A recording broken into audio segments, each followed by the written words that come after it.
Magandang umaga, magandang hapon, magandang gabi sa inyong lahat kung nasan man kayo ngayon sa iba't ibang sulok ng mundo. Mga kababayan, welcome back sa Hashtag Walk with Lan, ang channel nyo na walang takot, walang kinikilingan, at laging handa para sa bayan. Ako nga pala si Lan, ha? At ngayon, ilang mga minuto tayong mag-uusap ng malalim, matalino, at may konting biro kasi seryoso ang topic pero hindi na tayo dapat maging boring. Title pa lang, Plunder Case versus Chis Escudero at Martin Romualdez. Inihanda na ng ombudsman. Parang pelikula ito, no? Pero ito ay totoong buhay. April 2026, Ombudsman Jesus Crispin Remulla mismo ang nagsabi, "We have been zealously preparing a case for plunder. May conspiracy daw, flood control, related in so many ways, at may palang daw if a file." Pero kung tutuusin at titignan natin, last year pa nagsasabi na si Ombudsman Boying Remulla na may mga mapafailan ng kaso. December nga, Holy Week, tag-init, magtatag-ulan na po. Mayo ang tag-ulan. Bakit importante ito sa inyo na kabataan at OFWs? Kasi yung pera na nawawala sa flood control, yan yung pera para sa schools, hospitals, at disaster aid na dapat sana nakarating sa mga probinsya. Diyan sa Pampanga, diyan sa Tarlac, diyan sa Nueva Ecija, Nueva Vizcaya, Aurora, Ilocos Sur, at kung saan-saan pa. 'Di ba? Yan yung pera na nagpapadala sa inyo ng remittances pero kinukurakot ng iilan. Hindi na po tayo magpapangalan. Stay tuned kasi may facts, may history, may critical take, at may membership plug mamaya. Huwag ninyo yung skip yan. Promise, may twist na sa dulo. Like na muna at subscribe kung bago ka pa. Tara na!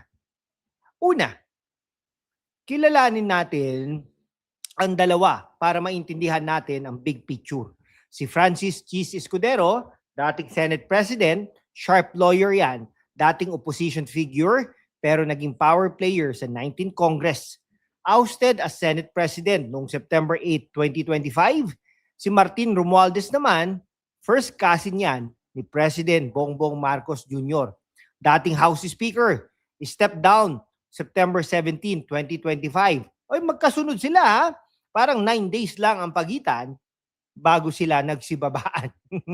Pareho silang nakaupo sa pwesto nang lumobo ang budget insertions for flood control projects noong 2023 to 2024. Okay, witty take tayo ha. Sa Pilipinas, kapag may insertions sa budget, parang magic trick. Nawawala yung pera, pero lumalabas yung kickback. Pero seryoso, fact-based tayo dito. DPWH at Independent Commission for Infrastructure ang nag-recommend ng plunder charges laban sa kanila at 86 na iba pa noong December 2025. May ghost projects, substandard dikes at multi-billion anomalies. Flashback tayo. 2025 pa lang, sumabog ang iskandal. Mga resigned DPWH officials, contractors at witnesses sa Senate hearings ang nag-testify. May 289 million pesos substandard road dike sa Oriental Mindoro, 96.5 ghost projects sa Davao Occidental, at 92.8 million pesos sa Bulacan. Lahat flood control pero walang baha na napigilan. Kung maalala nyo nga po, di po ba? Oriental Mindoro, grabe. Di ba? Ano nangyari sa kanila? Hindi na po tayo dapat lumayo dito sa Luzon, Bulacan. Nako po. Ay, nako, wala pong napigilan na baha. Ang daming nangamatay, hindi lang po nangamatay, pero yung mga gamit, mga bahay, biro mo na titiis natin na mga anak, no? Na maglalakad sa tulay, sa gilid. Ay, nakakadugo po yun ng puso. Congressional insertions skyrocketed habang si Romualdez ang speaker at si Escudero naman ang Senate President. DOJ nag-issue ng lookout order, protest sa DPWH, may nag-throw ng rotten veggies at dirty water. At ngayon, Ombudsman nasa tail end na ng fact-finding. Ang tagal. Assistant Ombudsman Miko Clavano, allegations are becoming more clear. Sabi ni Remulla, sophisticated methods at conspiracy to commit plunder. Wow, ah. O para naman sa mga kabataan, imagine ninyo, yung pera na dapat para sa flood barrier sa inyong probinsya, napunta sa bulsa ng iilan. OFWs, yan yung dahilan kung bakit paulit-ulit ang baha tuwing may typhoon. Kaya, kayo pa rin ang nagpapadala ng pera para sa pamilya ninyo na nasa danger zone. O intellectual part tayo ha. Plunder under RA 7080. Kailangang minimum 50 million pesos. Series of overt acts at public officer involved. Hindi basta graft. Yan ay pagnanakaw ng bayan sa malaking sukat. O Remulla mismo ang nagsabi, flood control related in so many ways. May money trail daw. So ibig sabihin, nakita nila yung paper trail. Nako, tingnan po natin ha, at money trail. No? Pero ito po ang katanungan natin. Ito po ang critical question. Bakit plunder at hindi lang malversation? Kasi may conspiracy daw. Pero witty ko, sa Pilipinas, ang conspiracy ay parang family reunion. Lahat connected. Walang nagsasalita hanggat may ebidensya. O, fact check tayo. Na-file na ang iba pang cases versus Saldico, Bong Revilla at mga contractors. Ito ang susunod na level. O direct quotes lang tayo from Remulla sa April 6, 2026 press con. We have been seriously preparing a case of plunder against former Speaker Martin Romualdez and former Senate President Chis Escudero. There's conspiracy involved. At Clavano noong April 7, fact-finding tail end na. Charges, posible sa Mayo. O, sabi naman ni Romualdez yung Romualdez lawyer, si Adip Fajardo, no evidence linking Representative Romualdez to any ghost and substandard projects. Si Escudero, wala pang official statement. Fair tayo dito, due process muna. Pero tanong natin, kung totoo, bakit ngayon lang? Kung hindi, bakit ganito kalakas ang anunsyo? Critical take naman, ito ba ay totoong accountability o political chess move lang? Romualdez is Marcos Casin. Escudero naman ay dating alay oposisyon.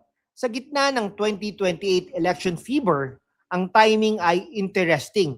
Pero fact-based tayo. Kung may ebidensya, dapat harapin nila. Walang immunity sa korupsyon. Para naman sa mga kabataan, yan yung dahilan kung bakit marami sa inyo ang nagmamigrate. Kasi yung pera para sa future ninyo, ninanakaw. Para naman po sa mga OFWs, yan yung pera na dapat nagpapaganda ng Pilipinas para balik kayo ng may dignidad. Huwag tayong maniwala sa spin. Demand transparency. Para naman po sa mga kabataan at OFWs, ito ang tunay na issue ninyo. Habang pinapakinggan ninyo ito sa abroad, bakit di kayo mag-affiliate shop para manatiling informed? Check my Shopee Lazada affiliate, wireless earbuds. Perfect para makinig habang nagtatrabaho. Portable power bank, never lowbat sa news update. Journal notebook, isulat ninyo ang inyong analysis. Phone tripod, hands-free watch. Insulated tumbler, coffee on the go. At Philippine flag decal, ipakita ang pagmamahal sa bayan.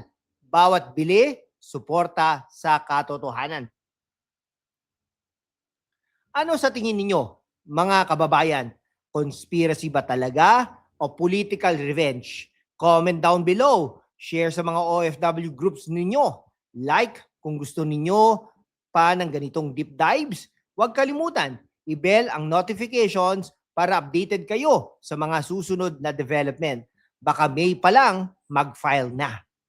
Mga kababayan sa mundo kung saan ang kasinungalingan ay nangingibabaw, ang katotohanan ang unang sinisikil.